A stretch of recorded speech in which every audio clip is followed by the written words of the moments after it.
सभापति रवि लामिछानेलाई पक्राउ गर्न आउँदाखेरि डिएसपीले अन्तिम इच्छा पूरा गर्नुस् भनेर भन्दै गर्दा राष्ट्रिय स्वतन्त्र पार्टीका सहकोषाध्यक्ष दीपक बोराले उनी डिएसपीलाई सोधेका थिए अन्तिम इच्छाको अर्थ के हो भन्दै बारम्बार सोद्धा पनि डिएसपीले उत्तर दिएका छैनन्। साथीहरू, यो अनुहार राम्रोसँग हेर्नु होला, यिनै डिएसपी हुन् जुन बोल्नै नहुने शब्द प्रयोग गरेका थिए सभापति रवि लामिछानेलाई पक्राउ गर्न आउँदा।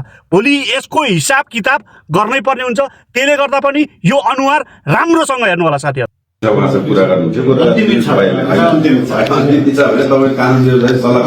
यस्तो शब्द बोल्नुहुन्छ, अन्तिम इच्छा भन्ने शब्द बोल्दै हुनुहुन्छ।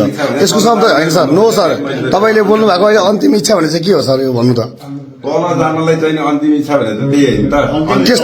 त्यस्तो बोलिँदैन नि सर। सर डेढ साहब हुनुहुन्छ, अन्तिम इच्छा भन्ने हुन्छ सर। एउटा पक्राउ गर्न आएको मान्छेलाई अन्तिम इच्छा भन्ने हुन्छ, त्यस्तो हुँदैन नि सर, त्यस्तो हुँदैन नि सर।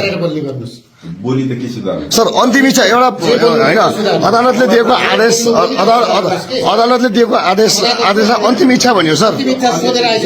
एउटा डिएसपीले एउटा पक्राउ गर्न आएको व्यक्तिलाई अन्तिम इच्छा भन्दै हुन्छ उहाँले। आजलाई चाहिँ तपाईँहरूले चाहिँ एकचोटि कानुन व्यवसाय सल्लाह गरेर जान्छु भनेर भने होइन, अन्तिम इच्छाको अर्थ के हो? देशा हजुरको नाम के हो अरे? हजुरको नाम होइन, नाम त भन्न मिल्दैन सर देशा। नाम मात्रै होइन, तपाईँको आइडी पनि हेर्ने अधिकार हुन्छ हाम्रो। जसकै नाम होइन, तपाईँको आइडी हेर्ने नै अधिकार हुन्छ। अन्तिम इच्छा पढ्न सर, अन्तिम इच्छाको अर्थ के हो?